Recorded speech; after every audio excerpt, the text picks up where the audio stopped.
Go, Brandon. Hey there, friends. I'm putting together a little bit different video today. This is a video kind of shaped around things that I do to prepare myself for real world type stuff. I'm no expert, never have been an expert. I have zero military training. I have zero law enforcement training, have not been involved in either one. Now I have plenty of hours of different types of tactical training and whatnot, but again, nothing official in that type of capacity. So I approach things from a blue collar worker standpoint. I wear work boots to work every day. I get up early in the morning. I get my kid ready for school. My wife goes to work. I lead a normal everyday life. So I approach things like that. I don't want to know what it's like to rappel out of a helicopter. I don't need to know how to crawl under barbed wire approaching somebody that I need to shoot at 500 yards. That's not part of my routine. That never will be part of my routine. With the cost of fuel and the cost of ammo and the scarcity of ammo, and hopefully not the scarcity of fuel, practice at the range is becoming less and less of a thing that most of us can do. Either we can't afford it, or we just want to protect what we have to not spend that money carelessly. When you get fuel that's going up to near $5 a gallon and ammunition that might be becoming more available recently, just the prices haven't come down, you find yourself in a situation where you're like, okay, I'm gonna already pay more than what I need to for food, but I have to have the food. That's a necessity, it's not a want. So what I've decided to do is show you guys how I practice in my backyard. I've found air guns that fit my needs just like my carry guns. This is my SIG P365. This is what I wear in the summertime.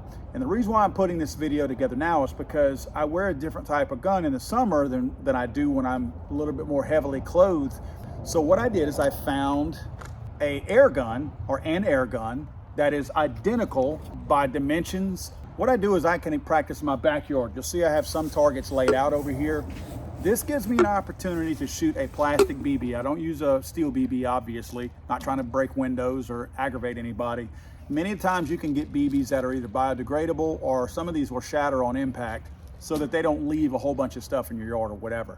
I do it in my backyard in the grass because none of these pebbles make a difference whenever they fall into the grass. It's not like they build up or anything. But this gives me an opportunity to still get trigger time in a similar gun, actually almost identical gun, with a little bit of blowback.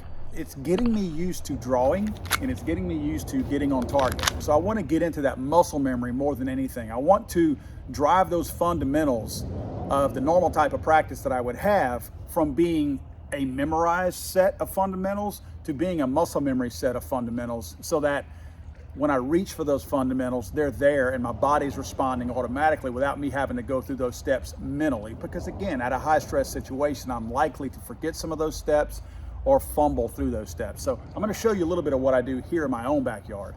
All right, guys, I go to one end of my yard, very small section. You'll notice that it's long and it's narrow, but I've got a lot of targets that I set up over here that I can easily access. I've got these really cool small Caldwell plates. I got 3 of them. I'll list some links where you guys can go save a little bit of money on these guys. As you can see, they're a full thickness plate. They're AR500 steel. So they're a third of the size of an IPSC target as far as a torso style target. But again, nothing I'm gonna be shooting at them is gonna hurt them. And they're a smaller size to make it a little bit more challenging. Then I have some of these blast bottles over here. These are simply plastic bottles. This gives me an opportunity right here to just deal with them loosely like this, knock them over, get a little bit of a reactive style target. I like the steels because they give me the ring of a reactive target, but I also like these bottles because they give me that fall over function of a reactive target. Because again, I'm shooting a BB here, so I know that I'm not gonna have the type of impact that I would normally have with a 9mm round. Okay, one of the first things I can practice safely here in my backyard with an air gun is the draw. Remember, when we're on a range, a lot of times we have a range setup, we have our range gear. Many times we don't even have a holster that we put our firearm in. Many ranges won't let you holster or fire from the holster on their range. So this gives me an opportunity to practice the things that I'm going to need to be able to practice in real life situations. So I'm getting that trigger time in, that draw time in a very, very safe environment. Make no mistake, an air gun can still hurt you. So I'm still treating everything like a firearm. If I shoot myself in the foot because I'm not doing something fundamentally okay, I'm not having to call the doctor for it. I'm just kind of whining a little bit. So again, the environment is certainly safer, but it's not totally safe. You still have to have the respect for this firearm. So again, I'm gonna be able to go through the motions. And again, guys, notice I'm wearing a shirt that's covering my gun up. I'm approaching this wearing the same clothes I would wear out in the open world, the real world out there. I'm wearing work boots. I'm not gonna wear jogging shoes to work in my backyard because again, I want to be able to apply all of this exactly to the way I would be carrying and possibly approached in a negative way by somebody attacking me or my family out in the real world. So this is what I wear. This is what I would have on. This is how my shirt would be. I'm not gonna cheat. Don't cheat, guys. You're not doing yourself any favors by doing this when you're practicing in your backyard.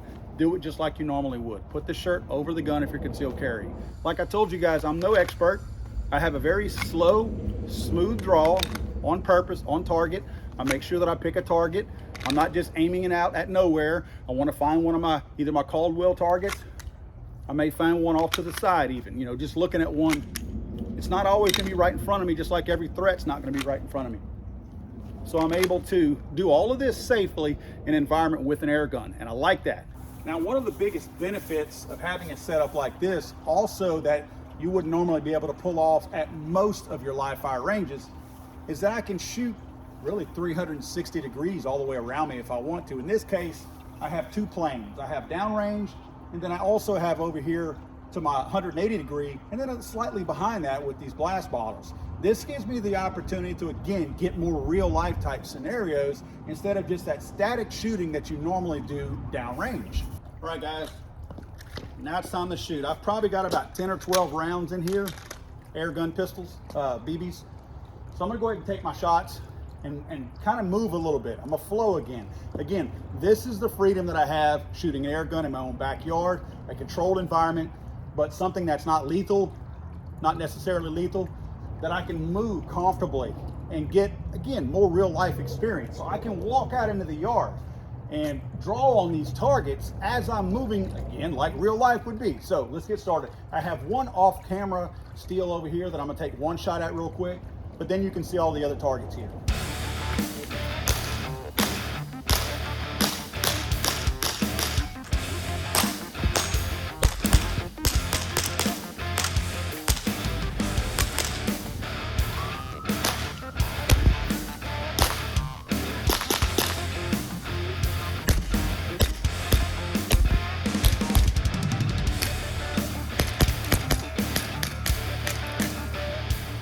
That's the kind of training that I think is invaluable, that if you go through it, change your scenarios up. I'll put different targets in different places. Let me show you what I'm talking about. How many ranges do you know that let you shoot from a seated position at their range? And again, seated at 180 degrees, possibly even 360. Not many. I still have my air gun on my side in my normal holster that I would be wearing if I were chilling out in my backyard, reading an iPad, reading some news on Gun Owners of America, something like that. So this is the type of situation I'd be in. Sometimes you would find a beer right here, but I don't have that right now. So I would be in this type of situation. If somebody came in my yard, or again, just conditioning my muscles to be able to shoot from odd, awkward positions, this would be it. So somebody busts in my yard. These are all my targets over here. Shooting position.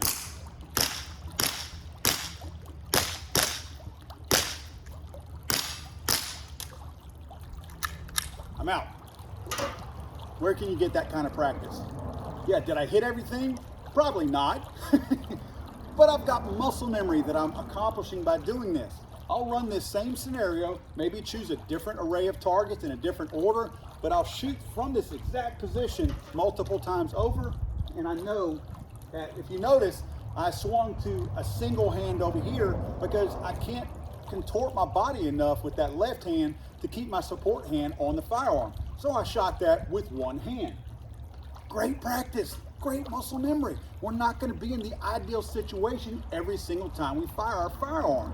So this gives me the opportunity to create scenarios that I normally would not have the opportunity to practice, and I practice them over and over again.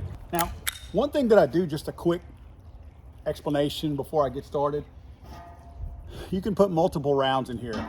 I actually don't fill up the magazine all the way every single time. Again, to give me some guessing. I don't want to get to the point where I can predict exactly how many rounds that I have, because I want to have that curveball every now and then. Personally, I don't practice reloading these magazines. I practice, if I'm going to shoot a competition gun or something, I'll practice my reloads. I don't practice my reloads on this gun because I don't carry a secondary magazine. I know a lot of you guys do out there. I simply don't do that, so I'm not going to be doing a lot of reloads. Yes, I do it for fun, but I'm not really spending a whole lot of my time from a muscle memory standpoint practicing reloads, because it's just not something I would normally do. I'm not usually, I don't think I've ever carried a secondary concealed carry magazine with me. So with that being said, I mainly want to point out that I will do different round counts in here just to have that element of surprise and knowing when my firearm's going to run out.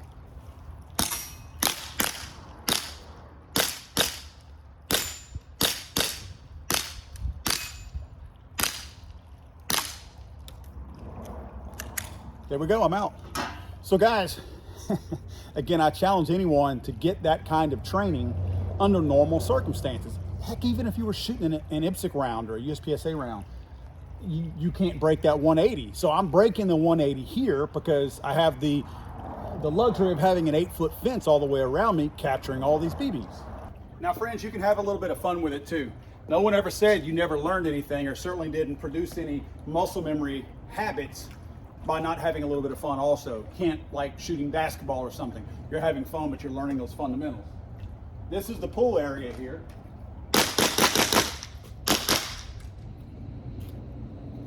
Yeah, I can have fun shooting at my son's toys in the pool also. I may want to check that one over there because I think I hit it a few times. It's a very good chance that I busted it, so. That's what I'm talking about though, guys. You can have fun with it. I'm not hurting anything. I'm not hurting anyone. Obviously, my son is not out here when I do this. So this is one of those situations where I can do things differently by taking myself out of the normal, everyday, static routine that I would normally be in. All of this affords me the opportunity to use muscles in different ways, different angles, and just kind of be more in a real life accident.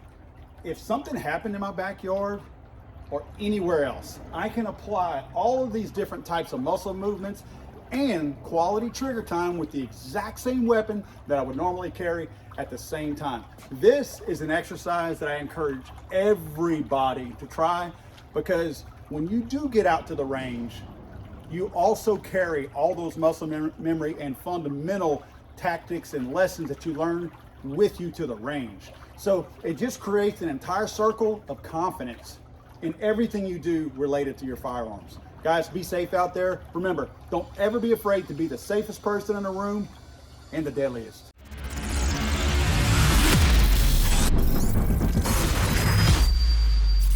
Let's go, Brandon.